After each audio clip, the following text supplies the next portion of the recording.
Welcome to Influential Sports. Today, the quarterfinals of basketball in the Olympics took place, and I'm going to be recapping that. Four games took place. Woke up at 4 o'clock this morning. The first game that was on was Germany versus Greece. This was a solid game. Germany they got Dennis Schroeder, Franz Wagner, and Mo Wagner. And Greece, they had Giannis, but it started off.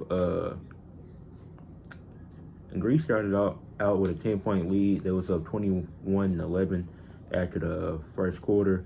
Then the second quarter, Germany got things together as they won the second quarter 25-15, and it was tied 36-36 going into halftime. And once it got to the third quarter, that's where Germany started to take over. Dennis Schroeder, Franz Wagner, they was just doing their thing.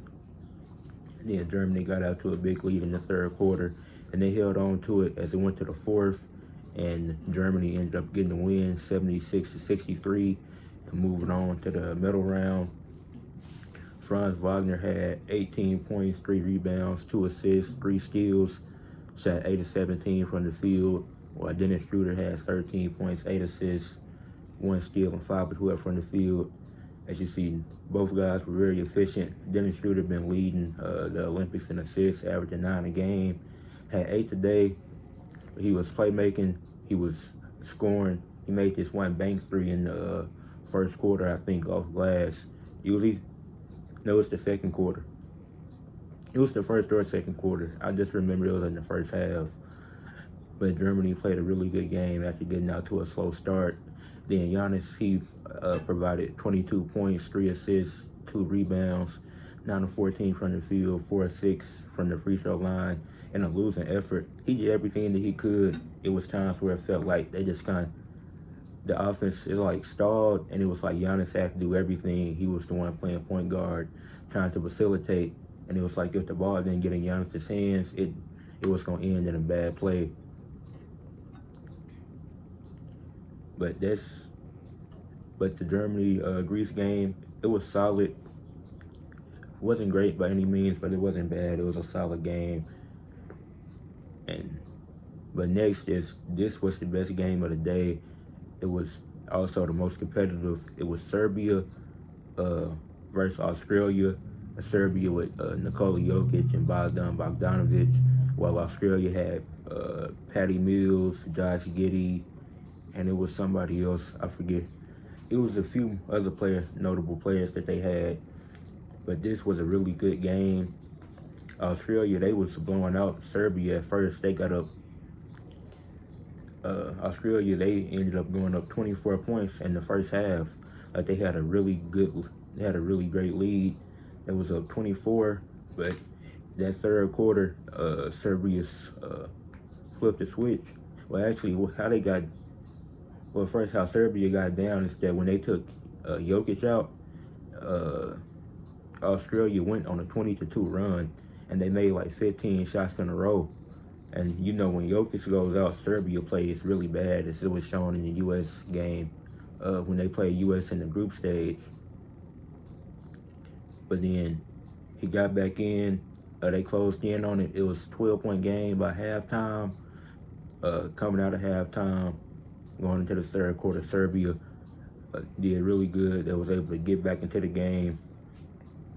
And this game came down to the final minutes of the game. The guy from Serbia, who went to the line, made 2 out of 3 free throws. So that put them up 92-90. So they were up. But then Patty Mills, he got the inbound. He was off balance, but he made the shot 92-92. There was 1.4 left, and Serbia didn't have no more timeouts, so they wasn't able to get a shot off. They was able to inbound it, but the look they got wasn't great because it had to throw it half court basically. But yeah, what did I say? It was 82-82 going into halftime. I said 92. That's wrong. It was 82-82. And then it went into overtime, and Patty Mills, that was his first buckets of the fourth quarter. Like Patty Mills, he had a really good game, and he was playing really good in quarters 1 through 3. But then he kind of went cold in the fourth. It's so same with Josh Giddey, but they made some big plays towards the end. Then it goes into overtime, and it's Serbia is up towards the end of overtime. It's either 92 or not. They're up by two or three. I don't remember exactly because I watched all four of these games. Australia tried to inbound it. Josh Giddey was the inbounder. He tried to get it to Patty Mills, but Patty Mills can hold on to it, resulting in a turnover, which led to them having a foul, and Serbia, they were down 3. Then Serbia would go up 95-90, and they would end up getting a win and complete the 24-point comeback to win and move on to the middle round. Jokic had 21 points, 8 assists, 14 rebounds, and 4 steals. Shot 9 of 17 from the field. And Jokic played really good defense in this game. I have noticed that with Jokic, like he's been really solid when it comes to defense in the Olympics. Bogdan Bogdanovic, 17 points, 5 rebounds, 6 assists. Only shot 6 of 17. Not great, but he still had a solid game all around, aside from shooting. For Australia, Josh Giddey had 25 points, 4 assists, and 5 rebounds, 11 of 20 from the field.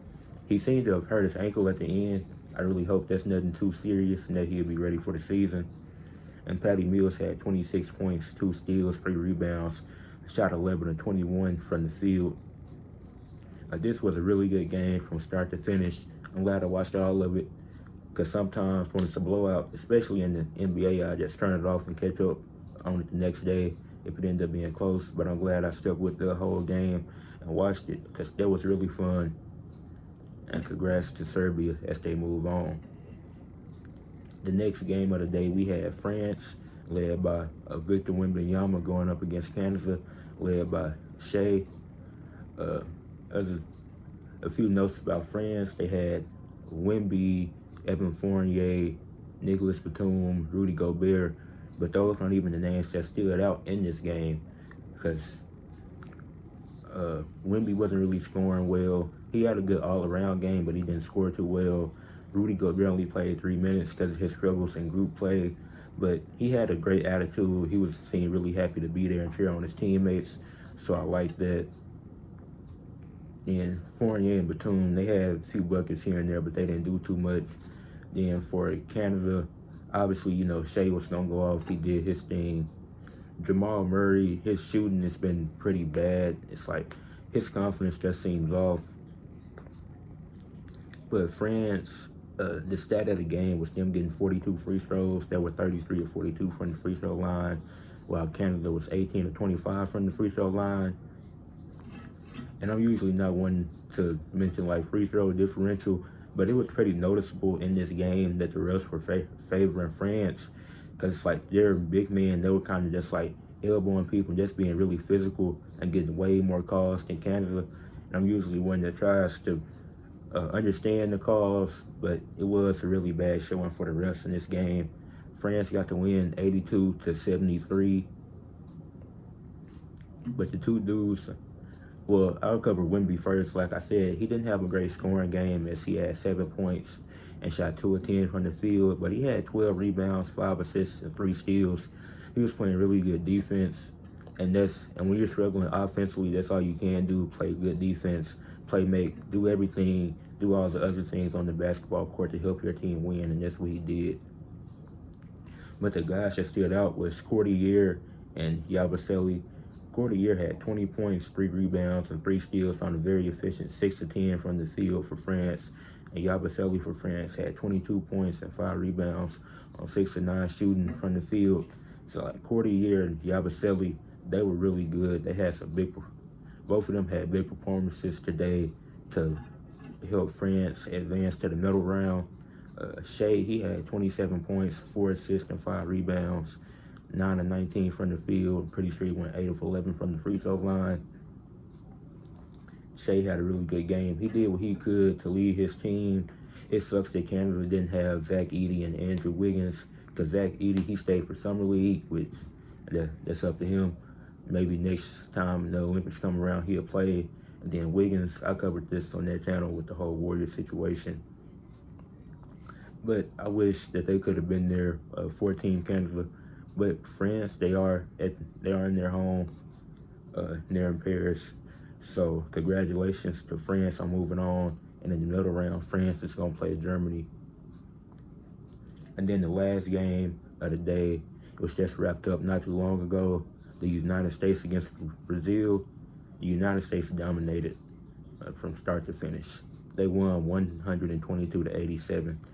It was never it was never close.